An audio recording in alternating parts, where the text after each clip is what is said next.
Assalamu alaikum. I'm Nimran Nasir and today my topic of presentation is intubation. Intubation is a process of putting endotracheal tube in a airway or trachea. जो हम लोग airway या trachea में ETT डालते हैं उसकी जो process उसको हम लोग क्या कहते हैं, इंटूबेशन कहते हैं। इंटूबेशन में हम लोग क्या देखते हैं, सबसे पहले हम लोग उसकी असेसमेंट करते हैं, फिर categorization, indication, preparation of equipment and patient, procedure, confirmation, procedure of difficult airway intubation और स्टॉप ऑफ इंटूबेशन। अब एक एक को डिटेल से देखेंगे। सबसे पहले हमारे पास आता है असेसमेंट। असेसमेंट में हमारे पास एक निमोनिक यूज़ होता है जिसे कहते हैं लेमन।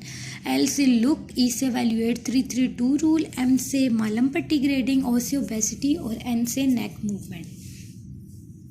सबसे पहले लुक में हम लोग उसको इंटरनली भी देखते हैं और एक्सटर्नली भी देखते हैं। पहले हम उसको एक्सटर्नली देखेंगे, में हम लोग देखेंगे कि उसकी अपीयरेंस जो है वो नॉर्मल है, साइज़ एंड कोऑर्डिनेशन ऑफ जाज जो है वो नॉर्मल है, मतलब कि कहीं उसका लोअर जा अपर जा से बड़ा तो नहीं है।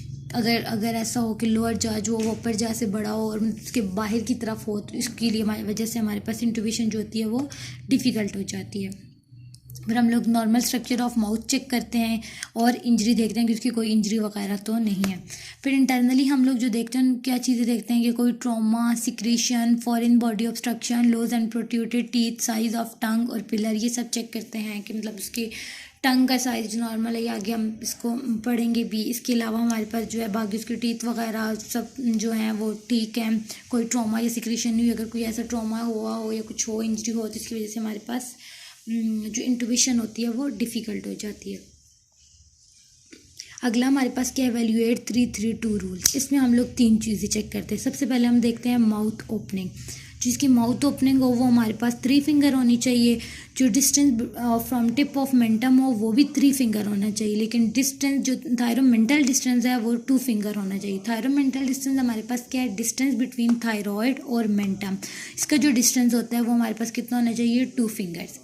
उसके बाद हम लोग मालम पट्टी ग्रेडिंग चेक करते हैं। इसमें क्या है कि साइज़ ऑफ टंग देखते हैं कि इसमें 4 ग्रेड्स हैं जो हम लोग पीछे पढ़ के आए हैं। जो फर्स्ट और 2 ग्रेड है वो नॉर्मल में आते हैं, जो 3 और 4 ग्रेड हैं वो हमारे पास किस में आते हैं, डिफ़िकल्ट इंटूबेशन में आते हैं, क्योंकि 3 में हमारे पास सिर्फ सॉफ्ट और हार्ड पैलेट विजिबल होता है और 4th में हमारे पास सिर्फ हार्ड पैलेट विजिबल होता है।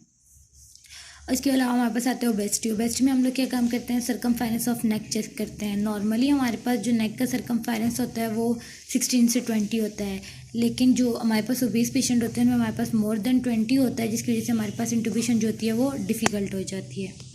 फिर हम लोग इसकी नेक की मूवमेंट देखते हैं। हम लोग उसको upward, downward, left, right movements करवाते हैं और स्निफिंग पोजीशन करके देखते हैं, क्योंकि अगर कोई इंजरी हो तो फिर वो नेक की मूवमेंट नहीं कर सकता, तो जिसकी वजह से हमारे पास इंटूबेशन फिर डिफ़िकल्ट हो जाती है। फिर अगला हमारे पास असेसमेंट के बाद जो सेकंड पॉइंट आता है वो है कैटेगराइजेशन।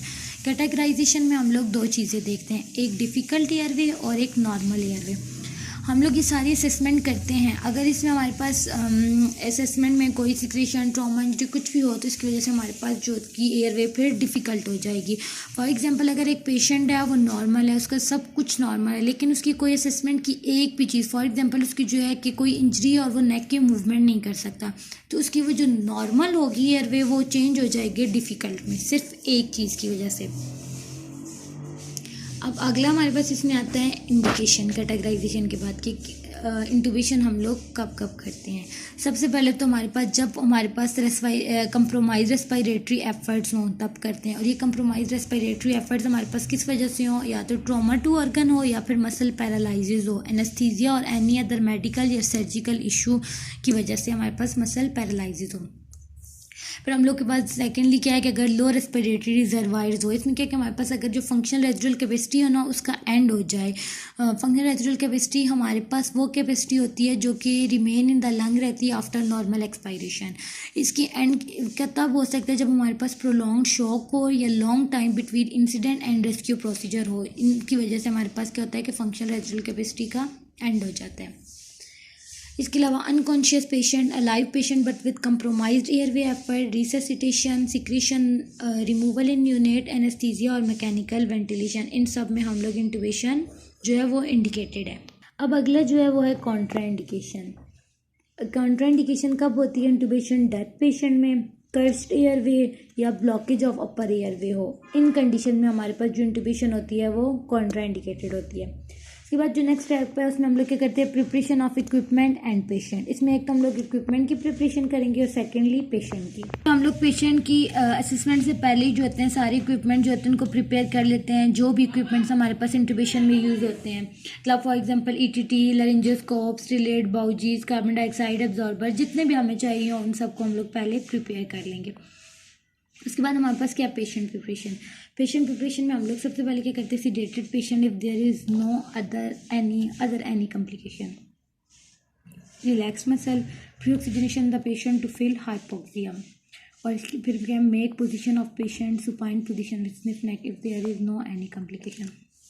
उसकी हम लोग प्री ऑक्सीजनेशन करते हैं ताकि हाइपोक्सिया को फिल कर ले। फिर हम लोग उसकी जो कि पेशेंट की जो पोजीशन बनाएंगे वो नॉर्मल सुपाइन पोजीशन होगी लेकिन विद स्निफ नेक, और वो भी stiff neck if there is no any complication, कि कोई और कॉम्प्लिकेशन ना हो। फॉर एग्जांपल अगर एक पेशेंट है उसको सर्वाइकल इंजरी है कोई, तो फिर उसकी हम लोग स्निफ पोजीशन नहीं कर सकते, फिर उसकी नेक जिस पोजीशन में होगी हम उसी में छोड़ देंगे, न्यूट्रल पोजीशन होगी नेक की। उसके बाद हम हमारे पास है कि कौन से स्टेप्स हैं इसके प्रोसीजर में। सबसे पहले हम लोग क्या काम करते हैं, मेक पोजीशन कौन सी होगी, supine position with stiff neck if there is no any complication.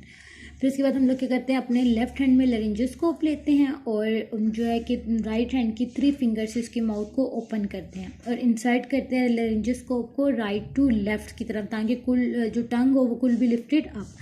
फिर हम लोग क्या करेंगे, विजुअलाइज करेंगे वोकल कॉर्ड को क्लियरली विजुअलाइज करने का एक तरीका है कि हम लोग क्या काम करते हैं, अप्लाई करते हैं बर्प किया हमारे पास बैकवर्ड अपवर्ड रेस्पिरेटरी प्रेशर। हम लोग ये प्रेशर देते हैं, इसकी वजह से हमारे पास जो होता है वोकल कॉर्ड क्या है ज़्यादा क्लियरली विजुअलाइज होने लग जाता है। इसके बाद हम लोग क्या करते हैं, ETT इंसर्ट करते हैं। फिर हम लोग कन्फर्मेशन ऑफ ETT करते हैं। फिर जब हमारे पास कंफर्म हो जाता है ETT जो है वो ट्रैकिया में, तो हम लोग उसको फिक्स कर देते हैं ETT को या टाई कर देते हैं। फिर हम लोग ETT को अटैच करते हैं ऑक्सीजन सोर्स, एम्बो बैग या जो भी उसका सोर्स हो आगे उसके साथ। फिर आगे आता है कन्फर्मेशन में हम लोग सबसे पहले तो ये है कि हम लोग क्या करते हैं, direct visualization of vocal cord करते हैं कि हम लोग उसको डायरेक्टली जैसे ETT प्लेस करने के लिए पहले देखेंगे कि वोकल कॉर्ड नज़र आ रहे हों, तो उसमें हम लोग ETT डालते हैं। उसके बाद जो नेक्स्ट है वो क्या है कि चेस्ट राइज एंड फॉल। फिर क्या, फॉगिंग ETT, ब्रेथ साउंड और कैप्नोग्राफ। ये 5 स्टेप्स हैं, चीज़ें ऐसी हैं जिनकी वजह से हम लोग कंफर्म करते हैं कि ETT जो है कि वो ट्रैकिया में है या नहीं।